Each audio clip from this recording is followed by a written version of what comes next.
ആദ്യമായി മഞ്ഞ നിറം ഒരു ബേസ് ആയിട്ട് ഇതുപോലെ മഞ്ഞ നിറം ലെമൺ യെല്ലോ എന്ന് പറയുന്ന നിറം ഇതിനകത്ത് ഉണ്ട്. ആ നിറം ആദ്യമായി എല്ലായിടത്തും ഒരു ബേസ് ആയി ഇതുപോലെ കൊടുക്കുക.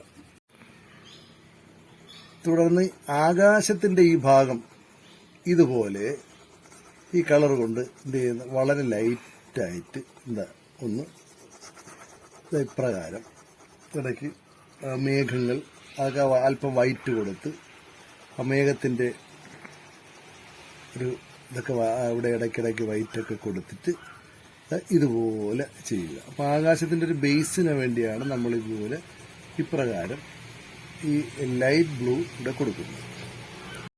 ഇവിടെ ബ്ലൂവിനോടൊപ്പം അല്പം വയലറ്റ് നിറം കൂടി കൊടുത്തിട്ടുണ്ട്. ഈ ആകാശത്തിന്റെ ഒരു ഏകദേശം ഒരു നിറം ഇതിനകത്ത് വന്നിട്ടുണ്ട്. ഇനി ഈ ഭാഗത്ത് ഈ മഞ്ഞ കൊടുത്തിരിക്കുന്ന ഭാഗത്ത് നമ്മൾ ഈ പുല്ലും, അതായത് ഒരു വയലിൽ എങ്ങനെയാണ് വയലിൽ നെല്ല് പൊടിച്ചു കിടക്കുന്നതിന് അപ്രകാരം നമ്മൾ എന്ത് ചെയ്യുന്നു, ഈ ഒരു ദിശയിലേക്കും മുകളിലേക്കും താഴേക്കുമായിട്ട് ഇപ്രകാരം നമ്മൾ വരയ്ക്കുന്നു. ഇനി ഈ ഭാഗത്ത് നേരിയ ഷെയ്ഡ് ഇപ്രകാരം ഷെയ്ഡ് കൊടുക്കാവുന്നതാണ്. നെൽപ്പാടങ്ങൾ ഇങ്ങനെ അതിർവരമ്പുകൾ തിരിഞ്ഞിങ്ങനെ കിടക്കുന്ന ഈ ഒരു ഷെയ്ഡ് നമ്മൾ ഇതുപോലെ, ഇതിപ്പോ നമ്മൾ കൊടുത്തേക്കുന്ന ബ്ലാക്ക് കളറാണ്. ബ്ലാക്ക് അല്ലെങ്കിൽ നമുക്ക് ബ്രൗൺ, അതല്ലെങ്കിൽ അതുപോലെ ഡാർക്ക് കളർ ഏത് വേണമെങ്കിലും നമുക്ക് ഉപയോഗിക്കാം. പക്ഷേ ഈ ഡാർക്ക് ഒരു അല്പം പച്ചയുമായി മിക്സ് ആവുമ്പോഴാണ് ഇതിന്റെ യഥാർത്ഥത്തിൽ രീതിയിലുള്ള ഒരു ഷെയ്ഡ് നിറം നമുക്ക് കിട്ടുന്നത്. ഇവിടെ ഇരുണ്ട ഭാഗമാണ്, സൂര്യപ്രകാശം വരുന്നത് ഈ ഭാഗത്ത് നിന്നാണ്. ഇവിടെ ഇരുണ്ട ഷെയ്ഡുള്ള ഭാഗമാണ്. അപ്പോൾ ഇവിടെ നമ്മൾ എന്ത് ചെയ്യണം, നന്നായിട്ട് ഇവിടെ ഷെയ്ഡ് കൊടുക്കുക. അപ്പം ഓരോ നെൽച്ചെടിയുടെ ഇടയിൽ വരുന്ന ലൈറ്റ് ആൻഡ് ഷെയ്ഡ് നമ്മൾ ചെറിയ രീതിയിൽ ഇതുപോലെ ഈ ഡാർക്ക് കളർ ബ്ലാക്ക് കൊണ്ട് നമ്മളിവിടെ കാണിക്കണം. ഒരല്പ സ്ഥലം എന്ത് ചെയ്യണം, നമ്മൾ നല്ല ഡാർക്കായിട്ട് ഈ അടിഭാഗം ഇവിടെയും ഇവിടെയൊക്കെ ഇടയ്ക്ക് നമ്മൾ നല്ല ഡാർക്കായിട്ട് ഇവിടെ കൊടുക്കുമ്പോൾ ഇടതൂർന്ന് നിൽക്കുന്ന ചെടികളായിട്ട് നമുക്ക് തോന്നും. അകലേക്ക് പോകുന്തോറും ഇതുപോലെ തന്നെയാണ് നമ്മൾ കുറച്ചുകൂടെ ഇവിടെയൊക്കെ ഡാർക്കാണ്. കാരണം നല്ല ഷെയ്ഡ് ഇവിടെ വരുന്നുണ്ട്, അതായത് നിഴൽ ഈ ഭാഗത്ത് വരുന്നുണ്ട്. അപ്പോൾ ആ നിഴലായിട്ട് തന്നെ അവിടെ നമുക്ക് കാണിക്കേണ്ടി വരും. ഇവിടെ ഇതിന്റെ വശങ്ങളിൽ കാണുന്ന തെങ്ങിന്റെ ഓലകൾ, പുല്ലുകൾ, കാടുകൾ, ഇതിന്റെ വള്ളിപ്പടർപ്പുകളൊക്കെ ഇവിടെ ഉണ്ട്.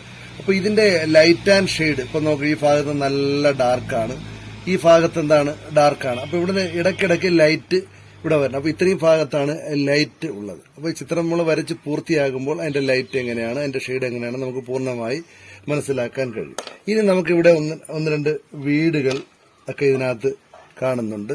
വീടുകൾ, അതുതന്നെ അകലെ തെങ്ങുകൾ ഉണ്ടാവും. അപ്പൊ ഇതൊക്കെ നമുക്ക് ഇനി വരയ്ക്കേണ്ടതുണ്ട്.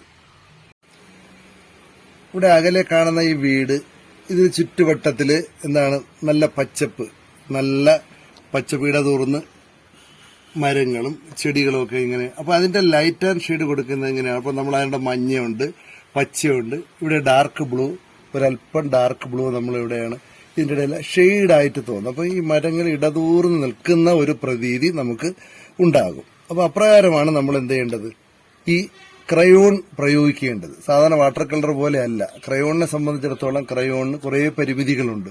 പരുക്കനായ രീതിയിലാണ് നമുക്ക് വരയ്ക്കാൻ കഴിയുക. അപ്പോൾ വളരെ ദൂരെ കാണുന്ന കാഴ്ചകളെയൊക്കെ നമുക്ക് കുറച്ച് റഫായിട്ട് പരുക്കനായ രീതിയിൽ നമുക്ക് വരച്ച് പൂർത്തിയാക്കാൻ കഴിയണം. ഇവിടെ തെങ്ങുകൾ, അകലെ കാണുന്ന തെങ്ങുകളെ നമ്മൾ ഇപ്രകാരം എന്ത് ചെയ്യുന്നു, നമ്മൾ ആദ്യം ഒരു മഞ്ഞ ബേസ് കൊടുക്കുന്ന ഓലകൾക്ക്, എന്നിട്ട് നമ്മൾ അല്പം പച്ച കൊണ്ട് എന്ത് ചെയ്യുന്നു, ഇവിടെയും ഇത് വരച്ച് പൂർത്തിയാക്കുന്നു. അതിന് ഡാർക്ക് ബ്ലൂ എന്ന് പറയുന്ന, നമ്മൾ പ്രഷ്യൻ ബ്ലൂ എന്ന് പറയുന്ന നിറം ഇതിനകത്തുണ്ട്. അതുകൊണ്ട് നമ്മൾ എന്ത് ചെയ്യുന്നു, അല്പം ഷെയ്ഡ്, ഒരു വ്യക്തതയുടെ ആവശ്യമില്ല. വളരെ അകലെ നമ്മൾ കാണുന്ന തെങ്ങുകളായതുകൊണ്ട് നമ്മൾ വരച്ച് പൂർത്തിയാക്കുമ്പോൾ ഒരു ഫിനിഷിംഗ് വരണമെന്നില്ല. പക്ഷെ എങ്കിലും ഏകദേശം നമ്മൾ ആ തെങ്ങിന്റേതായ ഷേപ്പ്, ആ ഓലകളുടെ നീളം, അതുപോലെ അതിന്റെ തണ്ട്, ഇതെല്ലാം നമ്മൾ വ്യക്തമായിട്ട് കാണിക്കേണ്ടതുണ്ട്. അപ്പൊ ഇതിനെ സംബന്ധിച്ച് നമ്മൾ ആധികാരികമായി നമ്മൾ ആദ്യകാലത്ത് പഠിച്ച സ്കെച്ചുകളും അതിന്റെ ഷെയ്ഡും ഔട്ട്ലൈനും ഒക്കെ നമ്മൾ അതിനുവേണ്ടി ഓർമ്മിച്ച് തന്നെ നമ്മളത് ചെയ്യേണ്ടി വരും. അപ്പോൾ ദൂരെ കാണുന്ന വൃക്ഷങ്ങളായതുകൊണ്ട്, ദൂരെ കാണുന്ന തെങ്ങുകളായതുകൊണ്ട് ഒരു പൂർണ്ണത അതിനകത്ത് ആവശ്യമായി വരുന്നില്ല. പക്ഷെ എങ്കിൽ പോലും നമുക്കെന്താണ്, നമ്മുടെ നിയമങ്ങൾ പൂർണ്ണമായി പാലിക്കുകയും വേണം. ആകാശം വളരെ വളരെ ഫിനിഷ് ചെയ്ത് നമ്മൾ എന്ത് ചെയ്യണം, ആകാശം നമ്മൾ ഫിനിഷ് ചെയ്യണമെന്ന് പറയുമ്പോൾ എന്താണ്, അതിന്റെ മേഘങ്ങളൊക്കെ തന്നെ ആ വൈറ്റ്, ഡാർക്ക് ബ്ലൂ, അല്പം വയലറ്റ്, ഈ തരത്തിൽ നമ്മൾ ആകാശം നമ്മൾ വരച്ചിരിക്കണം. ഈ ചിത്രവുമായിട്ട് മേച്ചാവുന്ന തരത്തിലായിരിക്കണം നമ്മൾ എന്ത് ചെയ്യേണ്ടത്. അത്രയും ഇതിവിടുത്തെ കടുപ്പം തന്നെ ആയിരിക്കണം ഇവിടെയും വരാം. അങ്ങനെ ചിത്രത്തിലൊരു ബാലൻസിങ് നമുക്ക് ഉണ്ടാകണം. സാധാരണ വാട്ടർ കളർ പോലെ അല്ല ക്രയോണിൽ വരയ്ക്കുന്നത്. ക്രയോണിൽ നമുക്ക് ക്രയോൺ ഈ പേപ്പറിന്റെ കൂടി ഒരു പരുക്കൻ വശത്ത് വരയ്ക്കുന്നതുകൊണ്ട് നമുക്കൊരു പ്രത്യേക ഒരു ഇംപ്രഷൻ അതിനകത്ത് ഉണ്ടാകും.